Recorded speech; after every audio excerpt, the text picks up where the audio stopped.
Saat ini, Anda sedang mendengarkan Radio Era Baru, Green Radio Line, Beyond the Limit. Hai sahabat Green, selamat mengawal nih awal minggu atau weekend kali ini di hari Sabtu 14 November 2020. Nah, kita mengucapkan juga selamat bergabung untuk sahabat Green yang sekarang mendengarkan kita di kanal YouTube Green Radio Line atau radio website kita di www.greenradioline.id. So for today we have kita punya banyak banget informasi dari lokal, nasional sampai dengan internasional. Dan jangan lupa hari ini juga kita akan menayangkan siaran interview eksklusif kita dengan Patricia Miranda Watimena dengan topik Indigenous Women, Feminism and Climate Justice. Dan di sini dia berbicara sebagai Young Indigenous Feminist yang berasal dari Haruku Indigenous Community, sahabat Green, di Indonesia. Dan juga sekarang berada di Thailand untuk bekerja begitu sebagai aktivis ini. Dan ya sahabat Green, pagi ini kita buka dulu informasi kita dari lokal, yaitu dilansir dari Dinas Lingkungan Hidup Provinsi Kepulauan Bangka Belitung. Nah, informasi tentang lingkungan hidup wajib diketahui oleh seluruh pihak. Pangkal Pinang dalam rangka memberikan informasi tentang pengelolaan lingkungan hidup yang ada di Provinsi Kepulauan Bangka Belitung, pemerintah provinsi melalui Dinas Lingkungan Hidup Babel mengadakan workshop untuk penyusunan dokumen informasi kinerja pengelolaan lingkungan hidup atau kita singkat juga dengan DIK PLHD pada tahun 2020.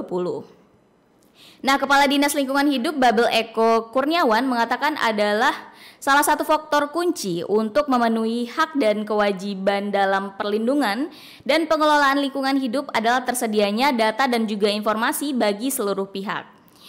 Nah, DIKPLHD ini dilakukan secara terpadu dan terkoordinasi, wajib dipublikasikan kepada masyarakat.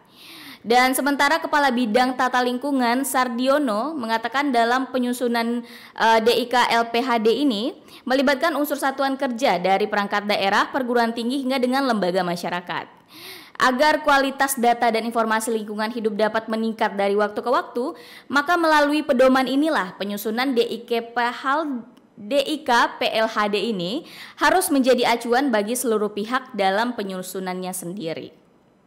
Nah, hal senada juga disampaikan oleh narasumber Kementerian Lingkungan Hidup dan Kehutanan kepada peserta dan untuk lebih memperhatikan pengisian aplikasi tahap awal yang mana dituangkan dalam dokumen terkait isu-isu daerah, yang mana ini berbeda dengan daerah lain tentunya, dan juga peran aktif dari pimpinan daerah yang mana sangat berpengaruh untuk tercapainya perjanjian atau hal yang dibuat ini nih sahabat Green.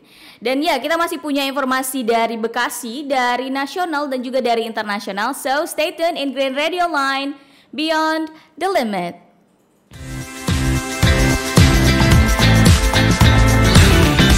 Saat ini, Anda sedang mendengarkan Radio Era Baru, Green Radio Line, Beyond the Limit. Hai sahabat Green, balik lagi bersama saya Olivia Collins di program Bumi Kita yang akan menemani sahabat Green di hari Sabtu ini sampai dengan jam 9 pagi ini. Nah sahabat Green, berita selanjutnya kita punya dari lokal, yaitu dilansir dari liputan6.com. Kali Bekasi kembali tercemar untuk kesekian kalinya. Dan pencemaran yang terjadi sejak Rabu 11 Oktober 2020 lalu ini sahabat Green membuat air Kali Bekasi berbusa dan juga menimbulkan bau yang tidak sedap. Kabak Humas Pemkot Bekasi, Yegni Rubiah juga mengatakan bahwa memang pencemaran tersebut berdampak langsung pada pelayanan perusahaan daerah air minum atau PDAM Tirto Patriot Kota Bekasi. Nah, menurutnya juga sahabat Green, awal pencemaran terjadi di hulu Kali Bekasi, yaitu di Sungai Cikeas dan juga Sungai Cilengsi. Pihak PDAM tersebut disebutkan telah berupaya untuk meminimalisir gangguan akibat pencemaran di hulu tersebut. Namun memang pencemarannya dapat dikatakan lumayan mengganggu ya sahabat Green untuk produksi air dari PDAM ini sendiri. Dan juga ini memang menjadi pesan juga bagi kita semua bahwa memang penting untuk menjaga lingkungan sekitar sehingga kita tidak mendapatkan dampak-dampak yang tidak diinginkan juga nih, karena dampaknya itu bakal balik ke kita juga kan sahabat Green. Nah bener banget nih. Nah sahabat Green bisa banget nih cek selengkapnya berita ini di liputan6.com dan kita bakal balik lagi dengan informasi dari nasional dan internasional. So stay tuned in Green Radio Line, Beyond the Limit.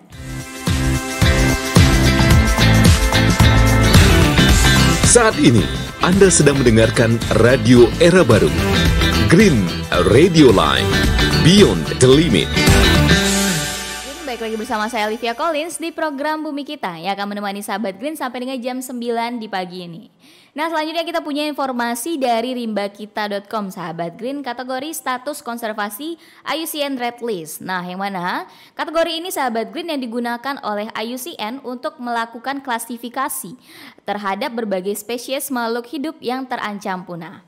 Nah, IUCN sendiri adalah kependekan dari International Union for Conservation of Nature atau Natural Resources, yang mana IUCN beranggotakan pemerintah dari berbagai negara serta organisasi masyarakat sipil, di mana lembaga tersebut mengeluarkan IUCN Red List of Threatened Species berupa daftar status kelangkaan suatu spesies. Dan kategori status konservasi dari IUCN sendiri, sahabat Green, pertama kali diterbitkan pada tahun 1984. Dan hingga saat ini masih dijadikan panduan untuk yang paling berpengaruh mengenai status konservasi keanekaragaman hayati. Nah, daftar tersebut ditinjau dan juga dievaluasi secara berkelanjutan setiap 5 sampai dengan 10 tahun sekali. Dan kalau kita melihat lagi nih status konservasi di Indonesia sendiri, memang pemerintah Indonesia mengatur mengenai perlindungan tumbuhan dan hewan pada Undang-Undang Nomor 5 Tahun 1990 tentang konservasi sumber daya alam, hayati dan juga ekosistem. Dalam peraturan ini sendiri, sahabat Green, berdasarkan 20 ayat 1 terdapat 2 status konservasi untuk tumbuhan dan juga hewan. Yang mana status dilindungi dan juga tidak dilindungi. Berdasarkan dari pasal 20 dan ayat 2, tumbuhan atau satwa yang termasuk dilindungi adalah yang berada dalam bahaya kepunahan dan juga atau memiliki populasi yang jarang. Selanjutnya, peraturan pemerintah nomor 7 tahun 1990 tentang pengawetan jenis tumbuhan dan satwa, yang mana terdapat daftar satwa dan tumbuhan yang terbaru yang untuk dilindungi seperti itu. Berdasarkan peraturan tersebut, sahabat Green, terdapat 249 spesies satwa dan juga tumbuhan yang harus dilindungi. Namun hingga saat ini belum ada penambahan dan juga pembaruan dari daftar tersebut. Nah, sahabat Green, memang penting banget ya kita untuk menjaga spesies dan juga ekosistem yang ada serta keanekaragaman hayati, yang mana nantinya juga akan menjadi saksi bahwa kita selaku yang hidup saat ini sudah melindungi apa yang bisa kita lindungi saat ini. Nah, sahabat Green, kita masih punya informasi lainnya dari nasional dan internasional. So, make sure that you are stay tuned in Green Radio Line, Beyond the Limit. Saat ini, Anda sedang mendengarkan Radio Era Baru, Green Radio Line, Beyond the Limit. Sahabat Green, baik lagi bersama saya Olivia Collins di program Bumi Kita yang akan menemani sahabat Green sampai jam 9 di pagi ini. Nah, sahabat Green, kita juga mau mengucapkan selamat bergabung untuk sahabat Green sekarang mendengarkan di www.greenradioline.id atau di YouTube channel kita Green Radio Line.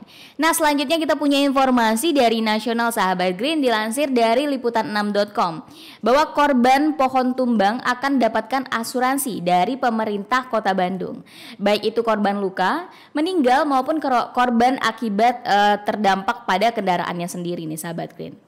Nah, Kepala UPT Penghijauan dan Pemeliharaan Pohon Dinas Perumahan Kawasan Pemukiman, Pertanahan dan Pertanaman atau kita singkat juga dengan DPK P3 Kota Bandung, Roslina, menuturkan bahwa pihaknya akan memberikan asuransi kepada warga yang menjadi korban dari pohon tumbang pada periode Oktober 2020 hingga dengan Oktober 2021. Nah, selain itu, sahabat Green, hal serupa juga diberikan kepada pemilik kendaraan yang rusak akibat tertimpa pohon yang dikelola oleh Pemkot Bandung sendiri. Nah, Roslina juga menjelaskan, sahabat Green, masyarakat yang menjadi korban pohon tumbang ini dapat melaporkan peristiwa yang dialami ke polisi dan selanjutnya melaporkan ke DPK P3 yang mana akan diproses oleh pihak asuransi. Dan juga menurut Roslina, saat ini terdapat 1.900 1.980.000 pohon di Kota Bandung sendiri. Dan dari jumlah itu, DPK P3 telah mengidentifikasi sebanyak 40.500 pohon. Dan adapun pada Oktober lalu, sahabat Green, pihaknya telah memangkas sekitar 2.591 pohon. Roslina juga menerangkan bahwa sepanjang 2020 terjadi sekurangnya 150 kasus pohon tumbang, dan dari jumlah itu diantaranya 75 kasus akibat patah dahan, sedangkan 61 akibat dari akarnya sendiri. Nah, selain memaksimalkan pemeliharaan, pihaknya juga rutin melakukan pemangkasan di 4 lokasi dalam 1 hari. Nah, sahabat Green, kita masih punya informasi dari internasional nih, dan juga jangan lupa kita akan menayangkan eksklusif interview kita bersama narasumber dari internasional. So, stay tuned in Green Radio Line, Beyond the Limit.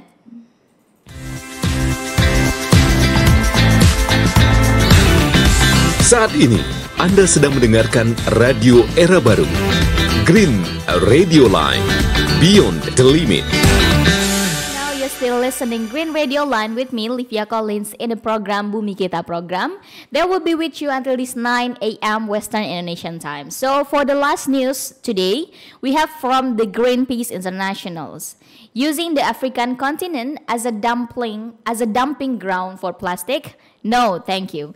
So the proponents of the single-use plastics are pushing for more plastic productions and also exportations into Africa, which could undermine the progress made by the countries to ban single-use plastic products and also combat pollutions.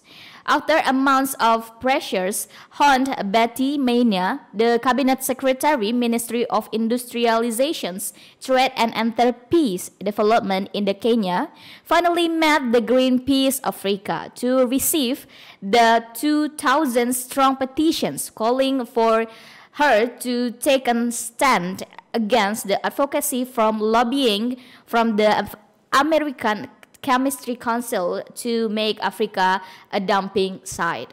So we are here to represent the voice of more than 20,000 people who are concerned about the futures of our country and continent at the large.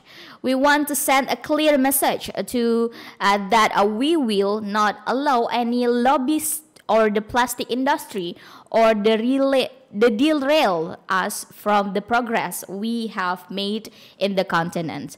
It was said by the Frederick Neju, the Greenpeace Africa senior political advisor. So you also can check more at the Greenpeace Africa's social media or websites. And yeah, it was our last news from today. And after this, we will give to you our exclusive interview with Patricia Watimena with the topic Indigenous Women, Feminism and Climate Justice. This is such a interesting topic to be talked about, and she's speaking as a young indigenous feminist, and she also an activist that speak about the women's rights and also the indigenous women's rights.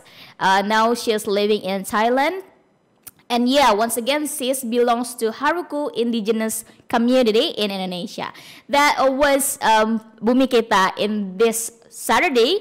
We will come again. Bumi Kita will be aired in every Monday, Wednesday, and also Saturday in the 7th Western Indonesian times in the morning until 9 Western Indonesian time. So stay tuned in Green Radio Line, Beyond the Limit.